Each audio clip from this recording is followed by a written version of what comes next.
Okay, so here we are again. You may notice we have a slew of books on the table. They're all from the same series. It is quite a popular series these days, apparently. 2 of our Instagram posts involve said series, and they are the 2 most popular posts we've had thus far. The YouTube booktubers are all a chat about it, and so is this guy. He finished it up, and he's very much ready to read it again. So, we're working on our schedule for next year as to what we're going to be reading. His challenge today is to sell it to me.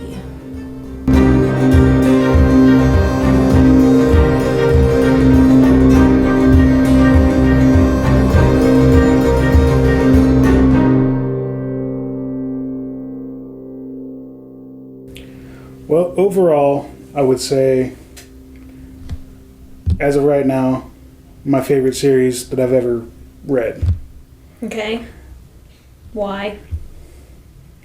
Why? Well, amazing character work, amazing world, amazing story, everything, and then, what the story is actually saying and the themes is just beautiful.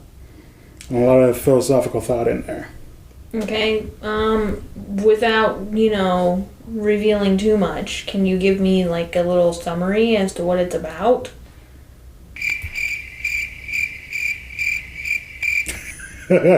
Well, let's just say the Malazan Empire is involved in several conflicts on different continents. And that's 2 of the locations that the series takes place. And then there's a 3rd location with a completely removed expansionist empire and its own story. And then later in the series, it all kind of comes together. So it's kind of military? Military is a big part of it, and it definitely has a, you're down in the trenches with the soldiers kind of feel a lot of times, and I didn't know I'd dig it, but I dug it. Yeah. I've mentioned not me, you have mentioned in a previous video that, I think you said book 7 was your favorite. Which one was that? Reaper's Gale. But do you still stand by that now that you've completed it? Crippled God is pretty amazing. That's the last book. Okay. Outside of the finale, I'd say Reaper's Gale is still my favorite. Okay. And being that I'm a newbie to the genre of fantasy, and I've only completed 1 series. It was a trilogy. This is much more than a trilogy. Yep. Do you think a newbie could handle it? If you go into it with the right mindset, yeah. Well, what kind of mindset does one need? If you try to figure out where everything's going, you are going to hate it. If you just go with it, let the story carry you, and experience it, it's beautiful. I'm a looker of the future things. Oh, I know. So... But, like I told you, not on video, I was halfway through to Crippled God, and I still couldn't tell you what the end was. Well, what else? I'm still not convinced. So, obviously there's a lot of characters, a lot of POVs. He does not traditional character work that you would find in fantasy. Okay. You don't get, how you, in Mistborn, you got, all of Vin's thoughts. You get these characters' thoughts when you're in their head, but you don't get, all of it, if that makes sense. You get, the surface, what they're actually thinking about at the moment. Nothing deeper. So no, past? You get past, but it's kind of... Okay, so when he introduces a character, there's no, initial feeling about it. It's kind of like meeting a person in real life. You meet them, and then as you go, you kind of get to know them. It's not like, here's Vin, she's a street urchin. Right. This is her situation. So you don't get it all up front. No. Every character, like, there's characters that I didn't know I cared about, and then stuff happened, and I found out real quick I cared about them. Okay. Go ahead. So, it also made me cry a lot. Maybe not manly to say, but it did hit me. Well, and that's a key to success for me, the feels. So. And it started in book 2. Oh, dear Lord. That early? Oh, Chain of Dogs. Yeah. Wait. You just said dogs. I mean, why didn't you just start out with, there's dogs? And I'd be like, okay, let's go. Okay, starting in book 2, there's dogs. But starting in book 1, there's talking birds. Oh, animals. I love animals. There's also, like, dinosaurs with sword arms. I hope this is not like spoiler stuff that you're telling me. I'm just saying there's stuff in there. Okay. And then you got, like, a bunch of elder races that... And you also have gods to deal with. And some of the gods are animalistic. Okay. There's wolf gods and stuff. Okay. So, at the time of us recording this, there's a new show on Amazon. Mm-hmm. It's called The Wheel of Time. Yes. It's based on another series that is quite long, yes, by Robert Jordan. And I've completed it, too. You've completed it. And at one point, that was like the be-all, end-all series for you. Yes. So, I mentioned rereading that, which you were not so keen on. Why are you so keen on rereading this one when you just finished it up like less than a month ago, I believe, as opposed to rereading that? The Wheel of Time has amazingly high points. The low points are really low. Because it's such an expansive narrative where you follow these characters. I think it's like a 3-year time span from the first book to the last one, plus all the history and everything else. And it's just like you get breaks from characters, but you don't really get a break from the main narrative, if that makes sense. Mm-hmm. And I don't know, like this, I feel like now that I know where it went, because in the Wheel of Time, like from the prologue, you're like, oh, I know what the final battle's going to be. Right. It's just how do we get there? Okay, the journey. Yeah. This, I had no clue what the end was going to be and what the whole point was until I actually read the end. So going back and knowing that, I feel it's going to be a completely different experience from the first read. Okay. That kind of makes sense? Yeah. I mean, you'll know what's going to happen, though. But I will see all the strings. That like, you didn't see originally. Yes. Because there's, like, events in the books that when you're reading it, you're like, why? Yeah. But now I want to see, like, how it computes for me this time. Okay. Because that was an option, to go and reread the other series. Because, you know, we're watching the show. But, okay. So if you had to rate things, you know, the 5 things that we tend to try to rate, which are theme, setting, character, plot, and then overall, what would you give? Okay, this is just me personally. Everyone's going to be different. Right, and it's... Because I know some people just despise this series. Right. And it's a fresh, like, rating. You may not feel the same after the reread. As of now, like, theme, Erikson, like, bats that crap out the park. I'd give that a 10. Can you discuss what some of the themes are without giving too much away? Or not really? Sacrifice, motherhood, like, family. Like, there's a lot of brother stuff. There's, you know, a whole. Every book has kind of got its own little theme going on. Okay. But there's an overarching theme as well. Okay. So 10 for theme.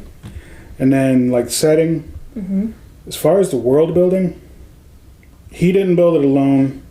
Him and his buddy in college, or I think it was college, were into tabletop gaming, and they created their own world for that. Kind of like D&D, but I think it was a different system. So they created this world, all these characters and everything. And they were originally trying to make a movie script, but no place wanted it because they're like, we can't do that. So he eventually sat down and like wrote this. So the world, with all the time that they had to develop it, is probably the most like lived in fantasy world I've ever, like when I'm reading it, I'm there. There's nothing else. So that plus the magic system is very unique in my opinion. Like, it's not a hard magic system, so it's not really explained. You just kind of got to feel it out and go with it. And the history is immense because him and his buddy were archaeologists, so they like history. And there's at least 300,000 years of history. I mean, it's not all filled in, but it's there. So that's my bread and butter. I love a good world. So I would actually give that a 10 as well. Okay. Character work. Well, if you make me cry on multiple occasions in over 50% of your books, I'd say your character work is pretty damn strong. So that I'd also give a 10. Plot. I love the plot, but I can't just explain it. Right. So that would be like a weak point in trying to sell the series.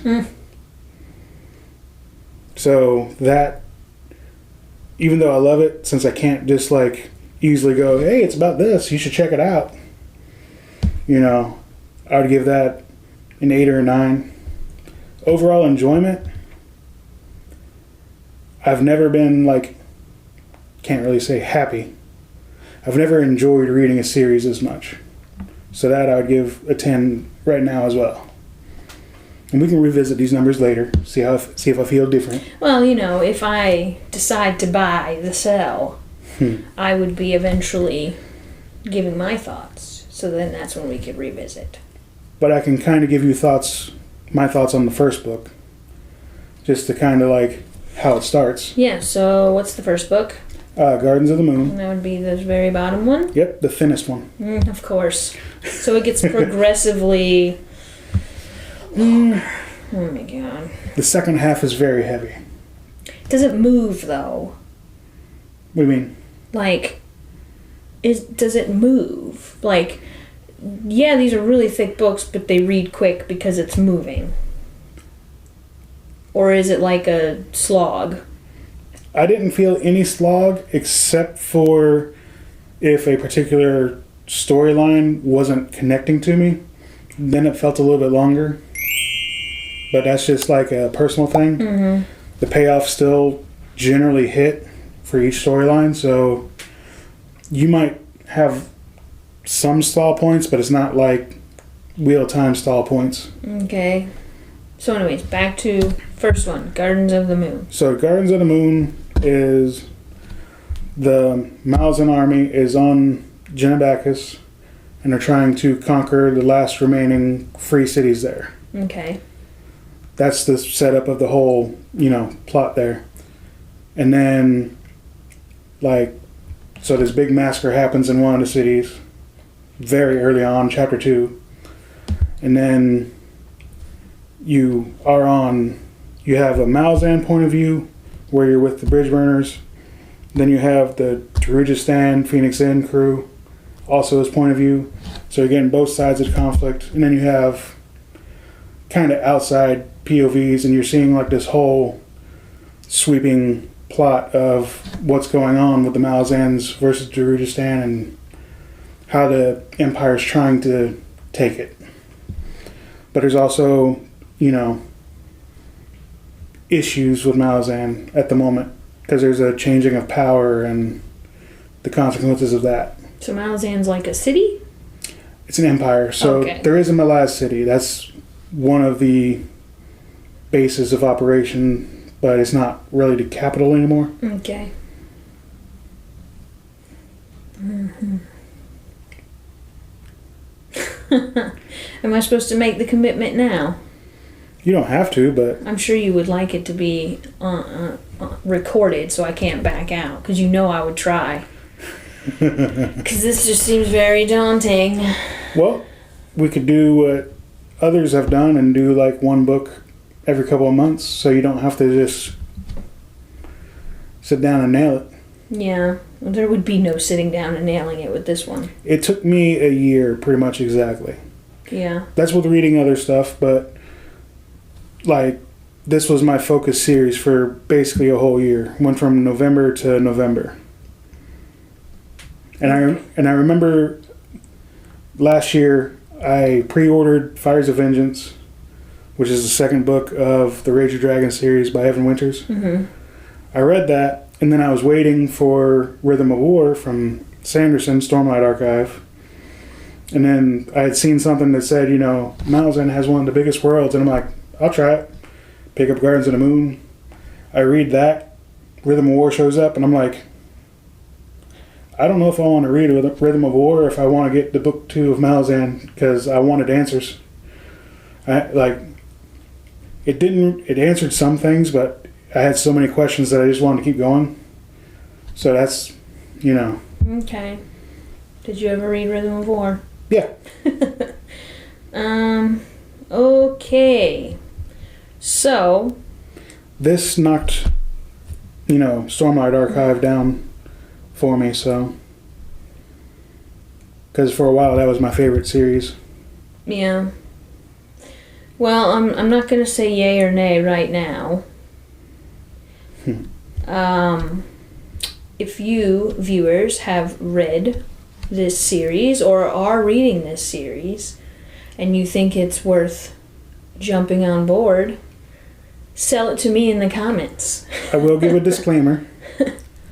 If sexual assault or cannibalism or atrocities are not your thing, you might not want to endeavor in this. Right.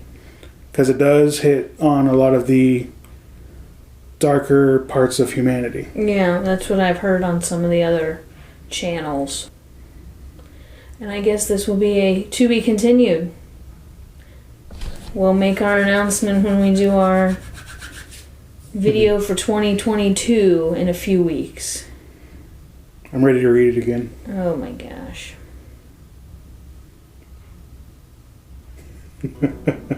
See ya. See ya. You want to know if you sold it, don't you? Mm-hmm. You're not going to know until the video.